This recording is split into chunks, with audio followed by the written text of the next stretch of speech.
I've never really been the target audience for sim racing. I like arcade racing, but often the heavy sim racers leave me stuck in the pits. Not that I can't make my way around a track, but more so that I'm not a car guy, so the deeper end of tweaking my ride always seems lost on me. Despite this, I've still played every entry in the Forza Motorsport franchise, and always enjoyed my time with them. While I'm sure I would have seen some advantage to my results had I learned how to adjust my cars to max specs for my driving style, I still managed to hold my own. Just this past week, I had a chance to get my hands on Microsoft and Turn 10's upcoming Forza Motorsport 7 for the first time, and I'm happy to report it has just as much depth to confuse me as ever, with a few tweaks to make it even easier for the noob drivers out there like myself. When you're releasing the 7th entry into a franchise, you can't do so without considering your audience's potential burnout. If you're delivering the same thing year after year, it's highly likely that fans may resort to the every second or third entry purchase because they don't feel as if they're missing much. That can't be good for the bottom line, so innovation from iteration to iteration is a must. This isn't lost on Turn 10 as they introduce a host of new features to Forza Motorsport 7. While I'll be leaving the full breakdown to our final review when the game releases on October 3rd, I'll touch on a few small things I noticed in my short time with the game so far.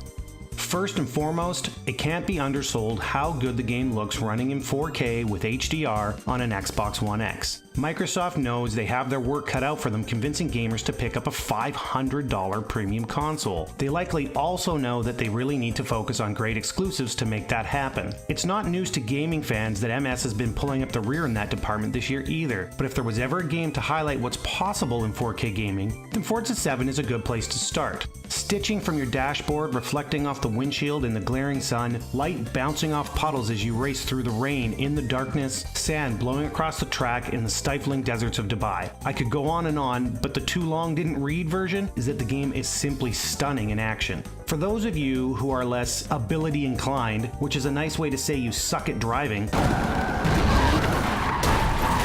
there are a number of assists that you can use to get adjusted to the game. One such assist I was using, and I was unaware at the time, had literally everything being done for me. I could keep the throttle on and the car would self-brake on corners and almost completely follow the race line so long as I didn't fiddle around with the controller too much. Seeing as I didn't realize the assists were so strong, I did fiddle around with the controller, and the end result was a disastrous 15th place finish.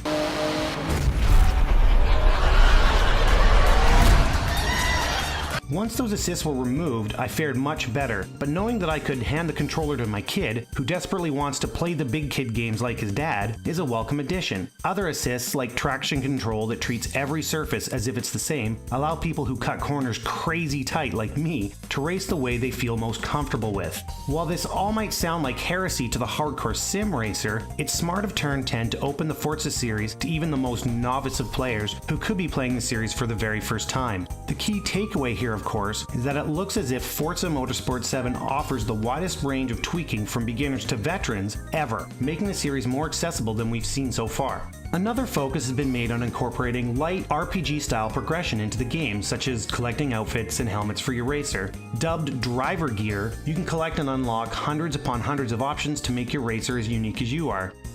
Okay, that's an exaggeration, but the point remains the same that between the gear and the over 700 cars to collect, Forza Motorsport 7 should keep you busy for a long time. Collecting cars is a must, as purchasing higher-end vehicles requires you to increase your collector tier. Essentially, the more cars you acquire, the more cars will be open to you to purchase. It adds a sort of chase feature to the game that, while I didn't get to explore much, seems like it would keep many fans locked into that just one more race attitude. The fact remains that a game like Forza Motorsport 7 has an enormous amount of depth to it, and isn't something you can get a strong handle on in a 30 to 40 minute session. I barely scraped the surface of the intro, let alone the game itself, but still walked away hopeful for the full release. It's safe to say that Forza 7 is the pinnacle of the series in terms of graphics and is openly accessible like never before, which can only be considered a good thing.